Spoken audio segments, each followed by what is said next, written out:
Hello friends! Do you ever see a thing on the internet and go, I want that? Alternatively, do you have a dream dress that you've always wanted to make but just can't justify the vast quantity of materials, time, energy and, let's be honest, storage space? If either of these things apply to you, you may want to join me on my journey into terrible life choices in miniature.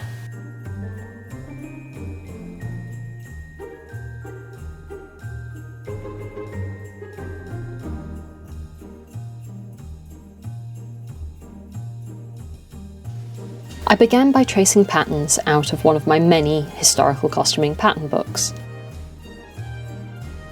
The book I'm using here is Patterns of Fashion 2. Most of the dresses you'll see me make are either from Patterns of Fashion 1 or the Tudor Tailor.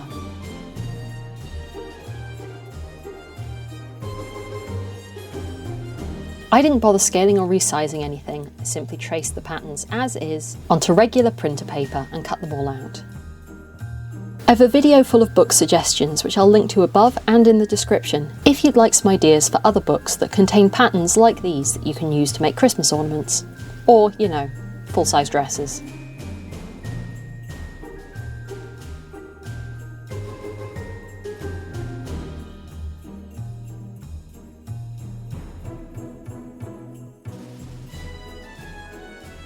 I used a variety of scrap fabrics that I had lying around in order to make these ornaments. This is a great way to use up small offcuts and leftovers from larger projects.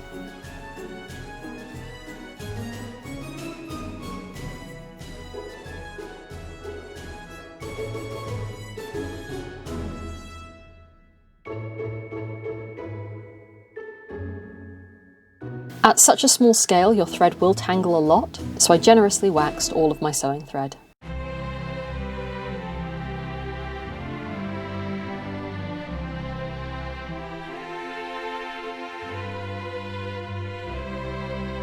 Then it was simply a case of sewing everything together using tiny running stitches. The seams don't need to be particularly strong and you don't need to worry about closures, just sew the whole bodice together into one piece. I used a fairly regular 1/8 of an inch seam allowance around all of my pieces, but I think you could make this a lot easier on yourself by cutting a larger seam allowance and trimming it down afterwards.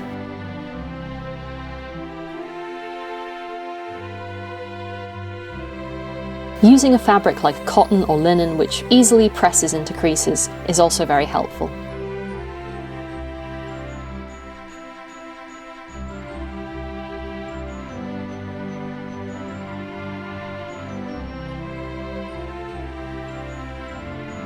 Some of the seams were so fiddly I used a pair of tweezers to flatten out the seam allowance.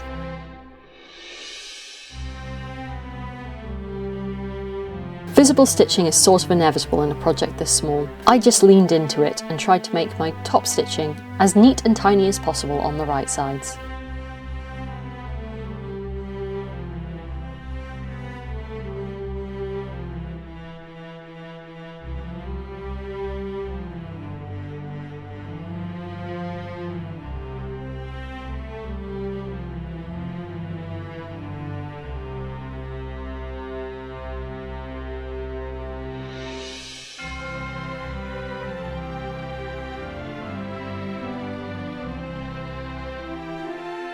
I used my scalloped pinking shears in order to make these sleeve ruffles, and then I assembled the sleeves flat, gathering the ruffles as I went.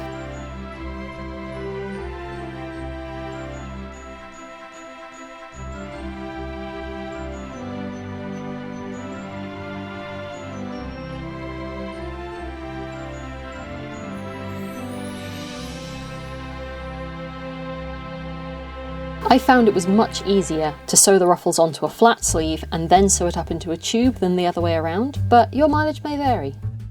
One thing I have noticed is that it's quite hard to just make one of these. Do experiment and let me know what works for you.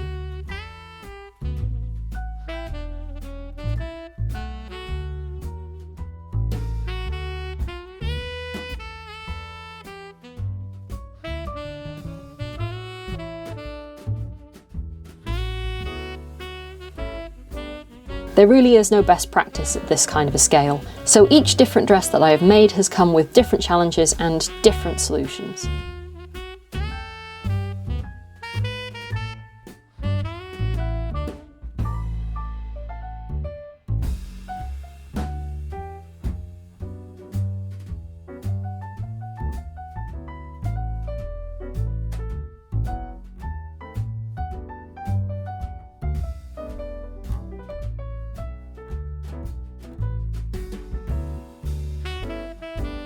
Setting sleeves is no one's favourite job at the best of times, and at miniature scale it's fairly tedious.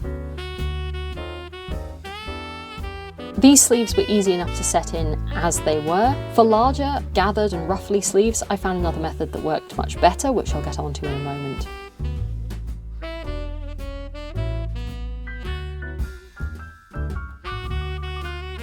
As for the skirts, I found in almost all cases it was better to finish the bottom edge of the bodice, fold over the top edge of the skirt, before gathering it down and then whip stitching the two finished edges together.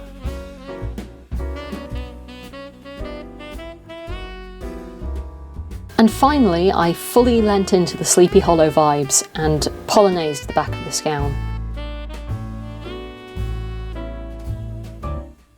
In theory, no one will ever see the inside of this dress, so I simply used a couple of stabilising stitches and a long length of thread.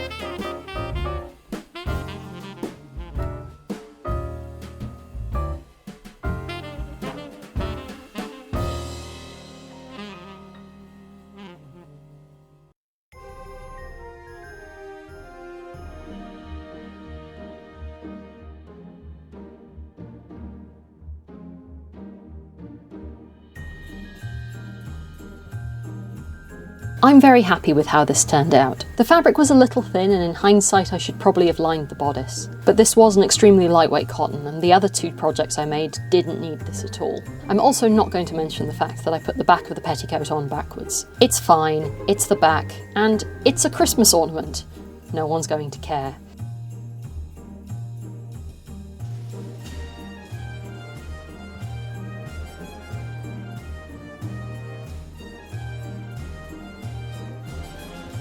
A lot of the techniques I learnt from doing a couple of other projects. This 1830s gown is from Patterns of Fashion 1. It's made from a medium weight linen, which was great in terms of structure in the sleeves and bodice, and did press very, very well. However, I double layered this collar, which was a mistake. I probably should have used a single layer and the scalloped pinking shears to do this, and I think the whole thing could have come out a lot neater.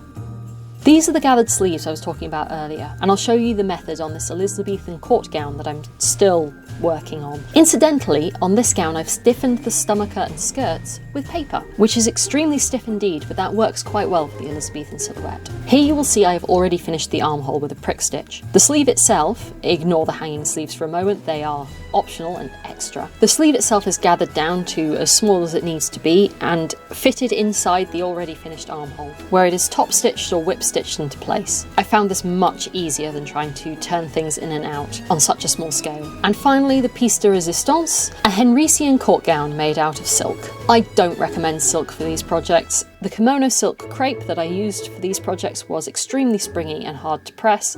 I ended up top stitching a lot of the seam allowances down, and it was just extra work that you don't need. It does shine beautifully, however.